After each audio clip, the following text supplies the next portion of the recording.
your God power. Get everything you ever wanted and live the life of your dreams. The Master's Course.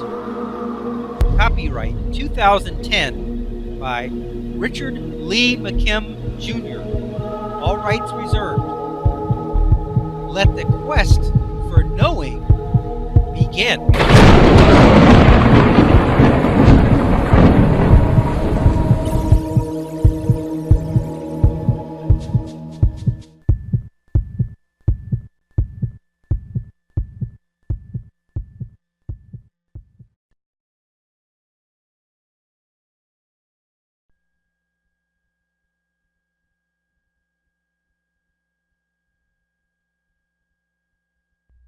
All right, let's look at this illustration. Normal reality, the physical meaning of the person's body, and you have the physical meaning that a body's abdomen severely pierced causes death. Everybody knows that. That's why they depict it in the movies all the time. The minute the guy gets stabbed in his abdomen, he falls over and dies.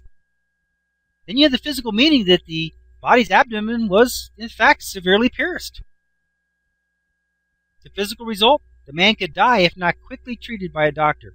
That's normal reality. Okay, now, we have God power exercised by his own belief. You have the physical meaning of the person's body. That hasn't changed. Then you have the thought meaning that the body's abdomen severely pierced is no problem. Then you have the physical meaning that the body's abdomen was severely pierced. But the physical meaning result is man quickly heals without harm. So, when you add meanings together, you can add them together just like you would numbers in a formula. It's very simple. Physical meaning of the person's body, piercing the abdomen is not a problem. Pierce the abdomen. So because piercing the abdomen is no problem, then doing it obviously is no problem. So what do you get? Nothing. The guy heals perfectly.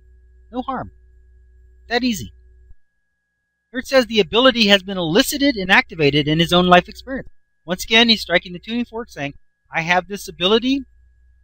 Sticking me with a sword, stick a sword through my gut, no problem whatsoever. I stick a sword through his gut and he elicits everything it takes. Maybe his blood vessels inside clot in just the right way, or who knows. It's only a representation. It's only energy.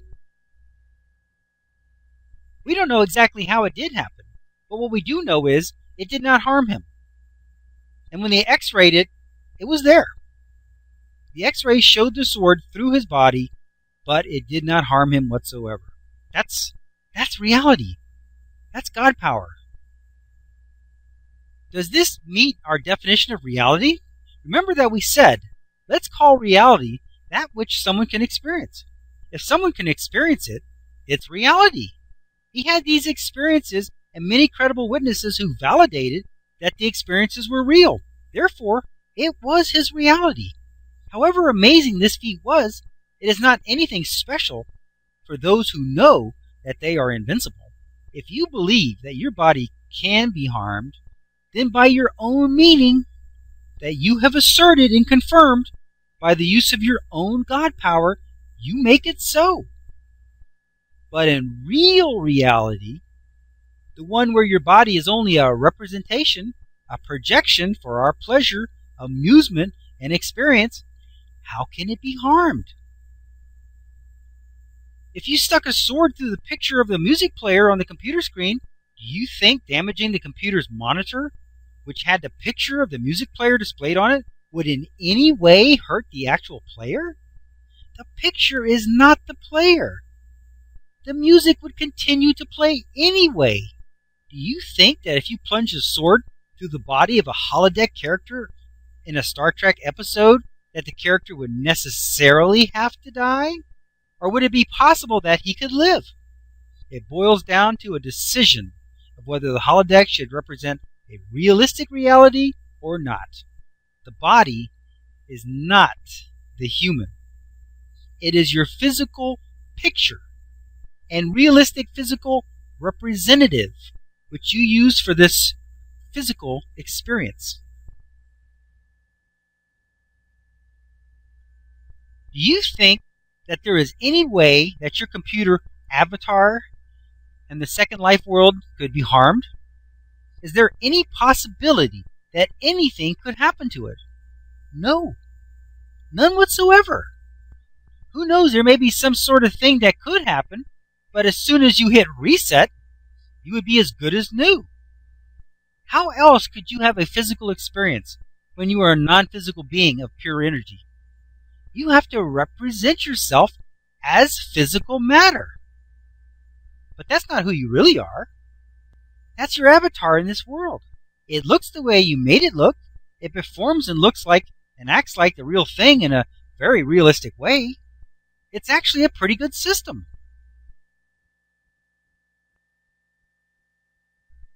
In this next example, a woman in an act of absolute devotion is able to stop eating and drinking water for over 30 years. Yes, you read that right.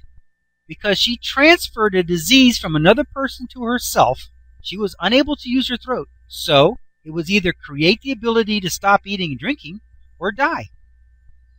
Therese Newman, in addition to her stigmata, she also displayed inertia, the supernormal ability to live without food. Her inertia began in 1923 when she transferred the throat disease of a young priest to her own body and subsided solely on liquids for several years. Then in 1927, she gave up both food and water entirely. When the local bishop in Regensburg first learned of Newman's fast, he sent a commission into her home to investigate. From July 14, 1927 to July 29, 1927, and under the supervision of a medical doctor named Seidel, 4 Franciscan nursing sisters scrutinized her every move. They watched her day and night, and the water she used for washing and rinsing her mouth was carefully measured and weighed. The sisters discovered several unusual things about Newman. She never went to the bathroom. Even after a period of 6 weeks, she only had one bowel movement, and the excrement, examined by a doctor, contained only a small amount of mucus and bile. No traces of food.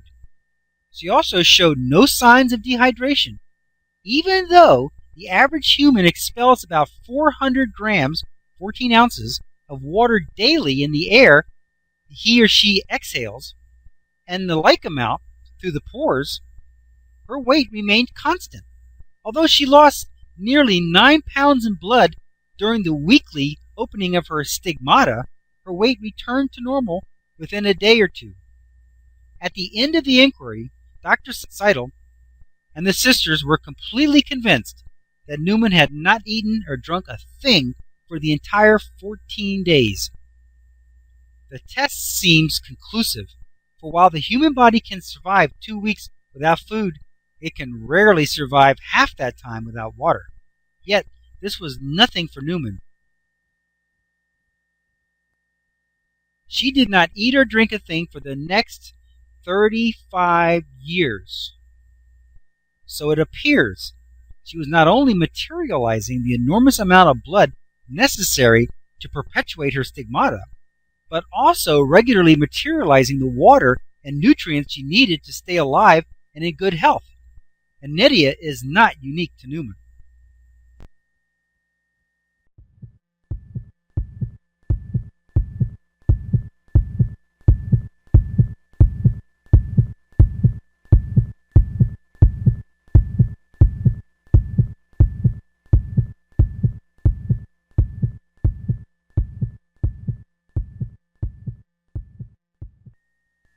To continue, go to How to Use Your God Power, chapter number 10, segment number 24. Let your quest for knowing continue.